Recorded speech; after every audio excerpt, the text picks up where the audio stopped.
आज मैं एक किस्से से शुरुआत करता हूँ। मेरे एक क्लाइंट है जो गोदरेज से रिटायर्ड होके अपने वतन में जाने से पहले अपना पूरा पैसा दोनों बेटे को बिजनेस के लिए दे दिया। दोनों बेटे भी हर महीने उनको पैसा भेजते थे। कुछ वक्त के बाद एक दिन पिताजी का बड़े भाई को फ़ोन आया कि बिजनेस कैसा चल रहा है।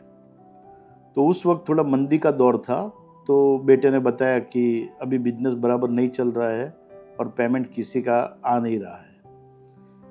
पिताजी ने फ़ोन रख दिया और छोटे बेटे को फ़ोन किया। छोटे बेटे ने भी यही जवाब दिया। उसके 12-15 दिन के बाद उनके पिताजी का ब्रेन हेमरेज से डेथ हो गया।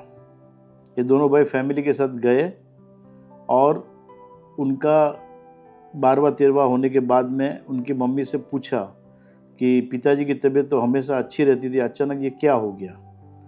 तो बोला, बेटा बीपी और डायबिटीज़ की दवाई ख़त्म हो गई थी। आप दोनों से पैसा मंगाने के लिए उन्होंने फ़ोन किया था, लेकिन जब आपने बोला कि बिजनेस में बहुत तकलीफ़ है और पेमेंट नहीं आ रहा है तो वो बोल नहीं सके और उन्होंने दवाई बंद कर दी। कहने का तात्पर्य ये है कि भारत में लोग इतने इमोशनल है कि अपना पूरी ज़िंदगी का सर्विस का जो पैसा आता है वो बेटे को पढ़ाई के लिए या तो फिर फॉरेन भेजने के लिए या तो फिर उनको बिजनेस करने के लिए देते हैं, ये सोच के कि मेरे बुढ़ापे की लकड़ी तो ये मेरा बेटा ही है। लेकिन हर एक व्यक्ति को अपने जीवन में, चाहे वो जॉब करता हो या बिजनेस करता हो, एक इनकम पेंशन के रूप में लेनी चाहिए।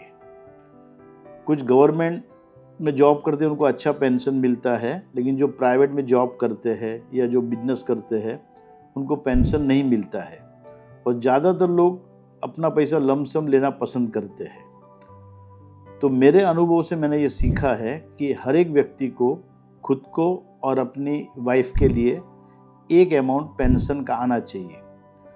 वो पैसा जो आप कभी भी विड्रॉ ना कर सके और आपके मरते दम तक आना चाहिए। उसके बाद में जो लमसम अमाउंट है वो आपके परिवार को मिलेगा। आप एक बार बागबान फिल्म को भी याद कीजिए, जिसमें यही स्टोरी दिखाई है कि बच्चे जब तक फादर की इनकम होती है तो उनको अच्छी तरह से रखते हैं। जिस दिन वो रिटायर्ड हो जाते हैं तो सबका अपना अपना नज़रिया बदल जाता है। और आज के ज़माने में ये बात सही भी है, क्योंकि बहुत सारे लोग अपने बच्चे के लिए तो कुछ भी खर्चा कर सकते हैं, लेकिन माँ बाप की दवाई के लिए भी पैसा देना पड़े तो उनको बहुत दुख होता है। कभी कभी संजोग बराबर नहीं होते हैं, कभी कभी घर के लोग में कोई एक आध व्यक्ति ऐसा आ जावे तो भी आदमी चेंज हो जाता है। तो मेरी सब लोगों को एक रिक्वेस्ट है कि आप कम से कम आपका जो घर का खर्चा है या बुढ़ापे में जो दवाई का खर्चा है, उतना पैसा हर महीने आपको और आपके पत्नी को मिलता रहे, ऐसा प्रोविज़न करना चाहिए। उसमें फिर इंटरेस्ट रेट नहीं देखने का, जो हमारी ज़रूरत है। जैसे अभी हमको गाड़ी पसंद आ गई तो हम लोग देखते नहीं कि इसकी कीमत क्या है। हम लोग को फॉरेन टूर करना है या कुछ भी करना है तो हम लोग देखते नहीं है, क्योंकि वो पैसा तो आपको कभी वापस मिलने वाला नहीं है। और पेंशन में इन्वेस्ट करने के लिए आप सोचते हो कि इसमें इंटरेस्ट रेट कम है, लेकिन ज़रा सोचो, आपकी उम्र 50-60 साल है और आप रिटायर्ड होते हैं तो आपको 85, 90, 100 तक जिंदा रहेंगे तो एक रकम मिलती रहेगी। भले वो इन्फ्लेशन की वजह से कम लगेगी, लेकिन आप ऐसा भी प्लानिंग कर सकते हैं जिसमें पेंशन की रकम बढ़ती जाए।